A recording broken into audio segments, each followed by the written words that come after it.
Before television, before early radio, before widespread electricity even, Kentucky mountain people heard music only if they made it themselves. As a result, a lot of mountain families played music, mostly on inexpensive, handheld, easily transported instruments like guitars, mandolins, and banjos. They played at home in the evenings, sometimes at workings like apple peeling, bean stringing, and barn raising, and sometimes at square dances. Square dances were held in outbuildings and in schoolhouses, but also in houses. If the square dance was planned for somebody's house, it was easy to figure out what was happening because all the furniture would have been carried out into the yard to make room for the dancers. Leroy Sexton was born into one of those musical families deep in the mountains. His father's hands were blown off in an accident, but his uncle Morgan Sexton was a noted banjo player, and others of his relatives played music. Lee, who was born in 1928, took up the banjo as a child, playing with any instrument at hand. At 8, he got his own banjo. Yeah, I've been fooling around with some old banjos and things, and I was wanting me one so bad I couldn't hardly stand it. And you know my dad had it. You know my dad did. Yeah. He had his hands off. He got his hands blowed off. And Yeah. I've been raised hard now, but I never went to bed hungry. Couldn't afford one, a banjo. We'd tend a lot of beans in the mountain, you know, and I'd help Mother pick them. She'd say, now, if we have more beans than we're going to use, said, Mommy will buy you a banjo, but I never did get no banjo. And, so I was going to school with this boy, Creel Lusk, over there. We got talking one day, we was out playing, said he had a banjo he'd sell me. And I said, what do you want for it? He said, I'll take $1. Oh, boy, I tell you what's true, that like worried me to death. I went home and asked my grandpa for $1. Said he didn't have no dollar, but said, you get you a hoe and cut all them corn stalks there in that field, about 3 or 4 acres of them, pile them up and burn them, said, and I'll give you $1. Oh, buddy, I went to work on them every evening after boy, it took me a month or over to clean that up. And I finally got them cleaned up, and he gave me $1, and I run every step down Lime Fork and bought that old banjo. Oh, it didn't have no frets in it, wooden screws, had a groundhog hide on it. The pickers Lee learned to play banjo from followed the traditional clawhammer style. In clawhammer banjo, also sometimes called drop thumb, the picker uses 2 fingers, either the middle or the index finger and the thumb, with the thumb always stroking down the string.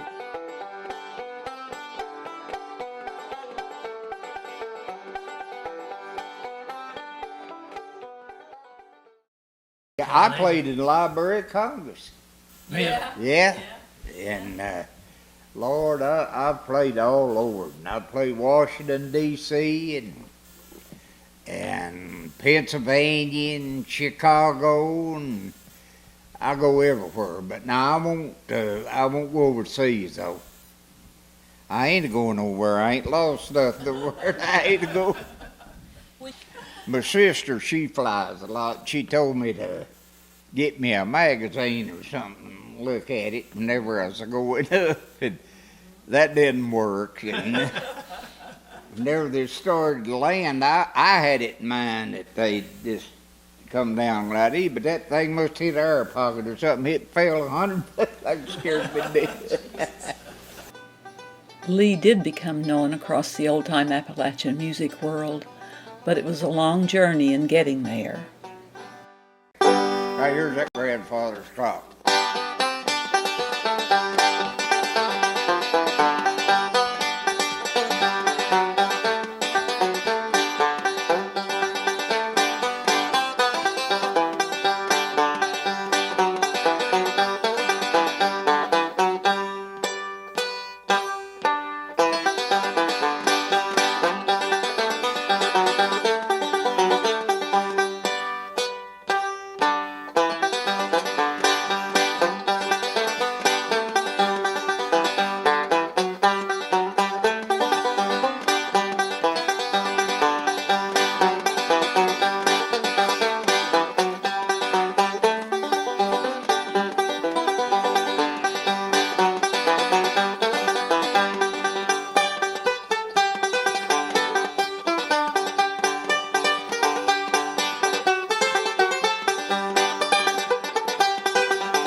came along at a time when the music world was exploding, although the explosion had not yet reached the mountains.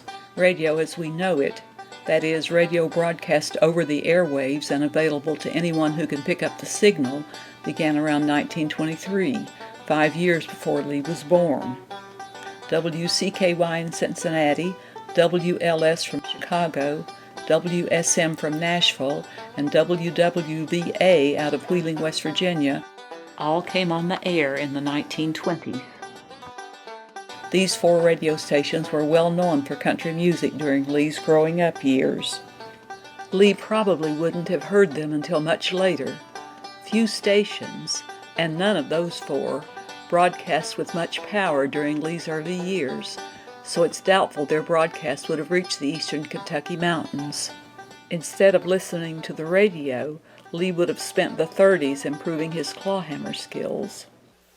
All right, here's an old Wild Bill Jones tune.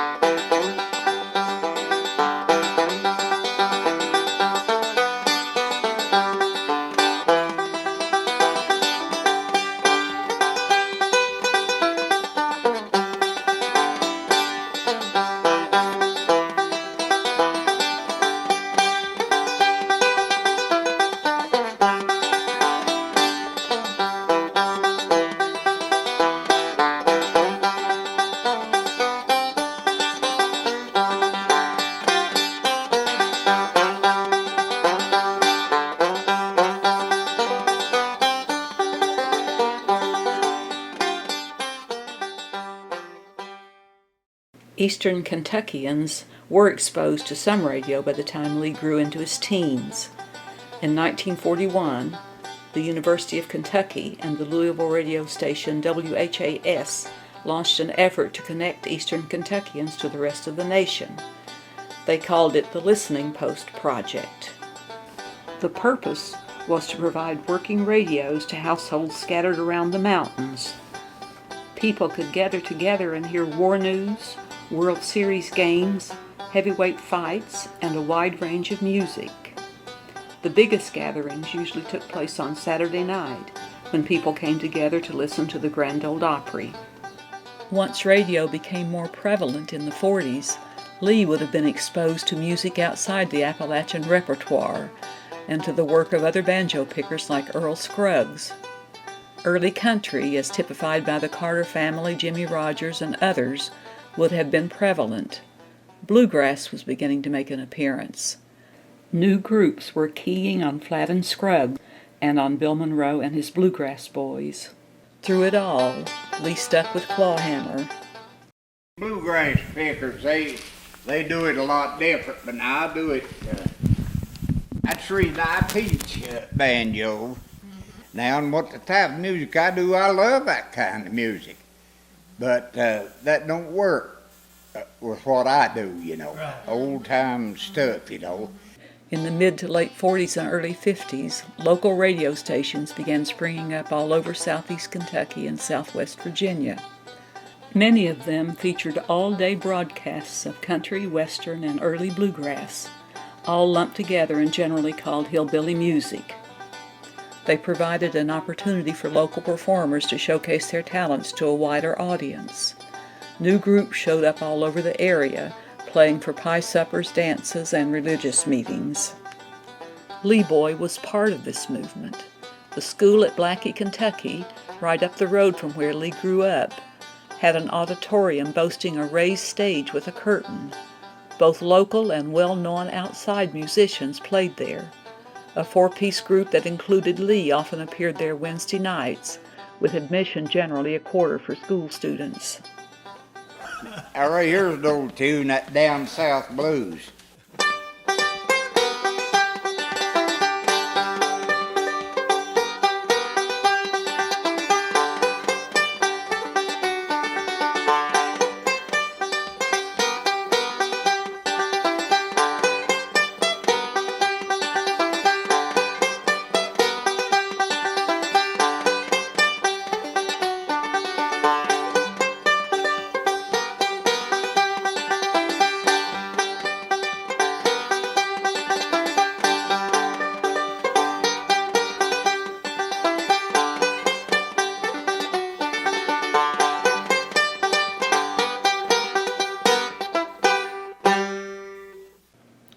Anyone who worked near a radio listened to the local radio stations as they worked.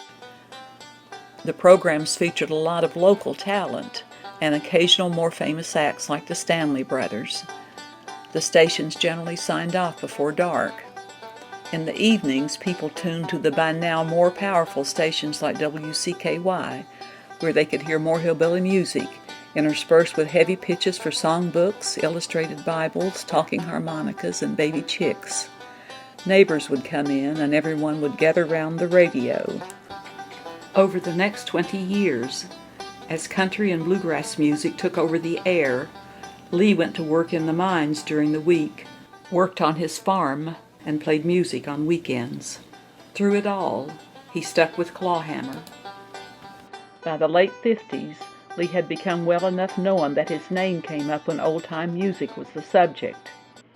His old-time traditional music, in fact, is what brought him to the attention of the Smithsonian. When they released their Folkways recording of mountain music of Kentucky in 1960, the Smithsonian included 4 of Lee's banjo tunes in the release. And I right here's one to swing a tune called the Woodchopper's Ball.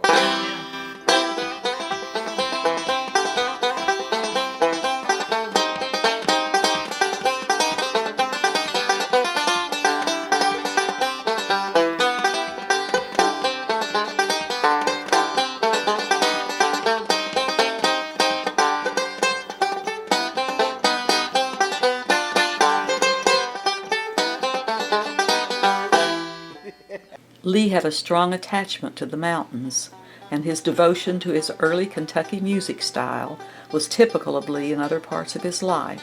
Coal mining came and went, but Lee was still farming and playing music into his 90s. Those roots in rural life meant that some of the places he visited presented him with new experiences. I'll tell you what's the truth now. I've been all over right there in New York. You can go up out in the country there, and them railroad bridges and things, them fellers swimming too, where they on this dope and drinking. They're laying right in the path on the sidewalks and everything. And I asked the police, I said, don't you never do nothing about that? And said, they ain't no need to try. And said, we ain't got room for all that. Well, hit the site, buddy. Lee and Opal raised a garden nearly to the end of Lee's life. They raised more than they needed and often sold the extra produce to their neighbors. Opal raised chickens and sold the eggs. Dean Cornett ran across Lee early one winter morning at the post office. It was bitterly cold, but he was out tending to farm business. He was looking for a good setting hen, he said, something I hadn't heard about for decades. Another time, several years ago, I ran into him after he'd played a nearby folk festival at Hindman, Kentucky. Artists from all over the nation were invited, and visitors came from as far as Oregon. Lee agreed to perform if he could go first. Hindman said that was okay. After his set, Lee spent the rest of the day selling a truck bed full of produce. He told me that he could have sold another truckload if he'd had it, and seemed more delighted with that than with the music. That was like Lee. His banjo brought him to the notice of the wider world, but he was rooted in Letcher County. Other Letcher County musicians left eastern Kentucky for Nashville and other places more compatible with a music career, and did well. Kenny Baker, from the upper end of the county, played fiddle for Bill Monroe for 25 years. Marion Sumner, who is said to have influenced Kenny, played with a long list of the Nashville famous. Lee himself never moved from Letcher County. He was farming his grandfather's land and playing music up to the time he died. Lee never seemed to pursue fame. He was around 70 before he released his first CD, called Whoa Mule. The trailer shows Lee walking behind a mule, plowing his garden. Still, a measure of fame did find Lee over the years. In 1999, Kentucky Governor Paul Patton and the Kentucky Arts Council presented Lee with a Lifetime Achievement Award in the arts. Now I'm going up state, Washington, and in next month now. And I'm going to be gone 3 days. And they pay my way, fly me up there. put me up in the hotel, feed me, and I stayed 3 days, and I've got 3 45-minute programs to play, one each day. They pay me $1,000 now. And you work your head off for these square days, which I still do it now. 3, 4 hours, $50. While Lee's fame came mostly from his banjo playing, he was also noted for his storytelling, which matched and complemented his music. I'm going to tell you one here now. This is a God's truth. There was a couple of women come there, and I was down in the garden working. I wear my overalls everywhere I go down. They got my address and my phone number through this apple shop. One was from New York, other was from Pennsylvania.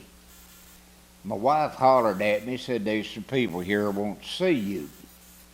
Well, I went up there and couldn't understand every word that they said. They so proper shooting them big long words to me. And I said, "Now, ladies," I said, "you see where I'm from here." I said, "These hills." I said, "I can't understand every word that you've heard said." I said, "You cut that accent down and talk like I do, and I can understand you now." Well, they sort of cut it down a little bit, about half peeved me off, you know. And we went in a house there, and they gave me an interview. And Lee drew some attention from other musicians as well. There's a lot of these big stars, you know, like Earl Scruggs and J.D. Crowe and all of them. They can't figure how I get what I do out of a banjo with 2 fingers. Lee mentioned once that J.D. Crowe came over and hunkered down in front of him so he could watch Lee's fingers from below. I hits hard, but I just sat down and worked it out, and I worked at it long enough. Lee knew both Marion Sumner and Kenny Baker well, and they often featured in his stories.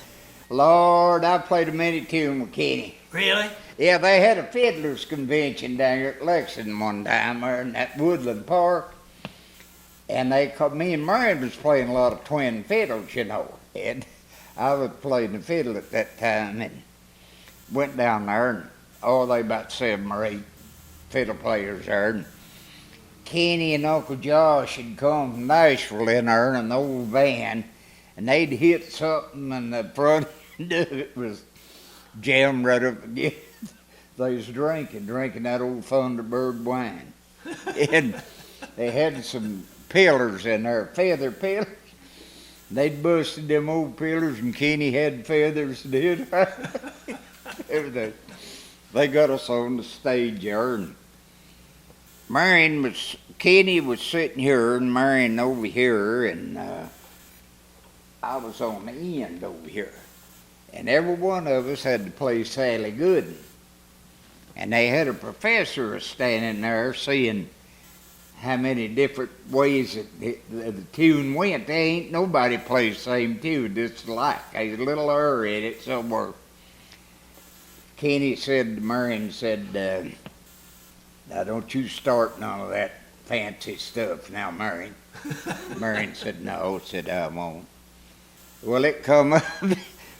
Kenny just played about 2 verses of that and said, "Next." Well, Marion just held his fiddle bow out like that, straight took that fiddle and played Sally Good, boy. Kenny said, "I knowed you'd do it, I knowed you'd do it." Well, it come my end, and Lord, I was just like a kid to Kenny and Marion, you know. I just learning to play good.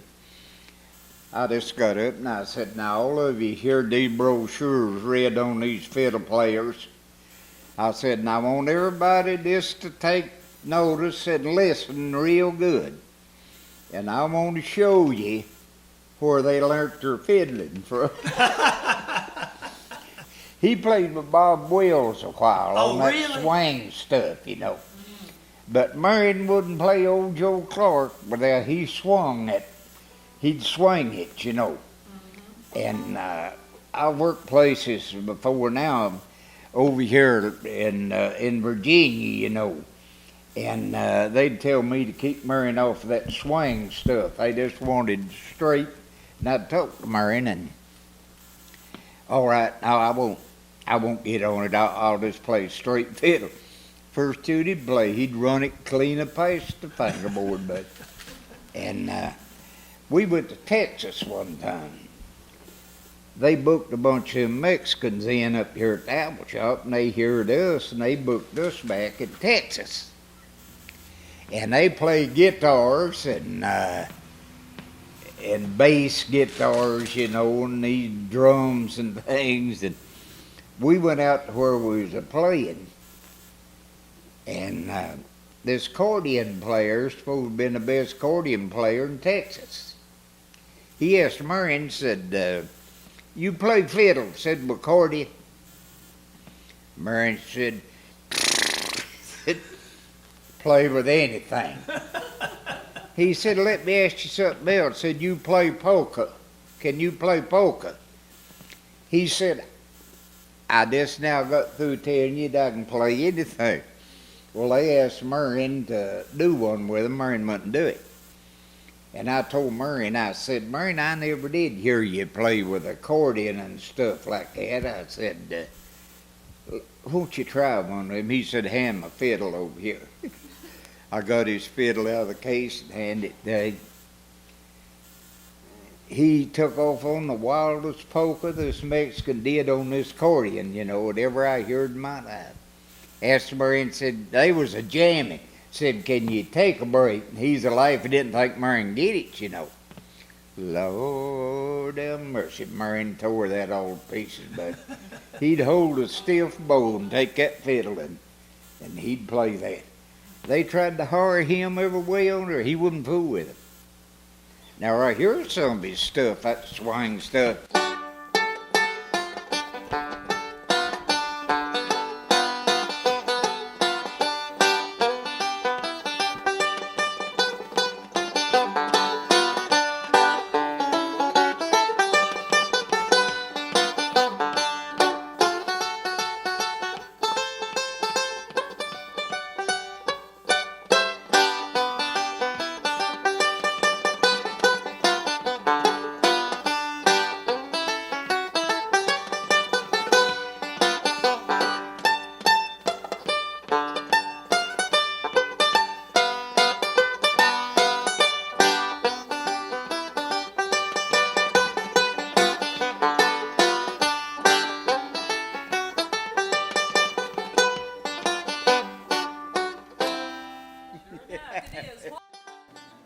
Marion Sumner eventually came back to eastern Kentucky.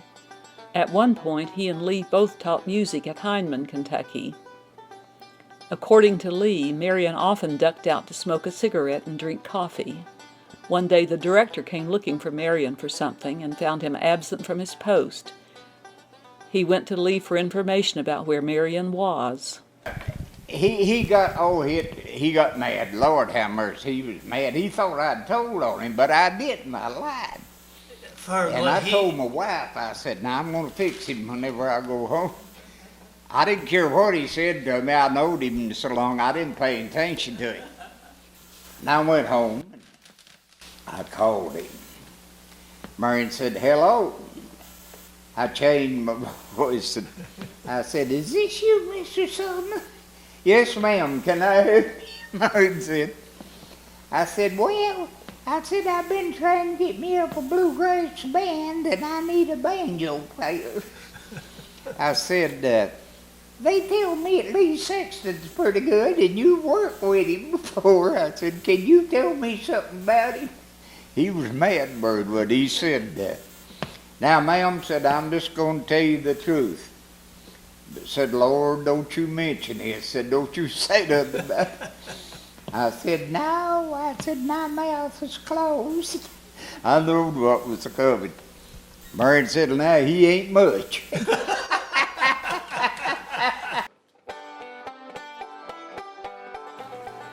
Lee is gone now, but his music and his stories are etched in the minds of legions of neighbors, friends, students, fans, and other musicians.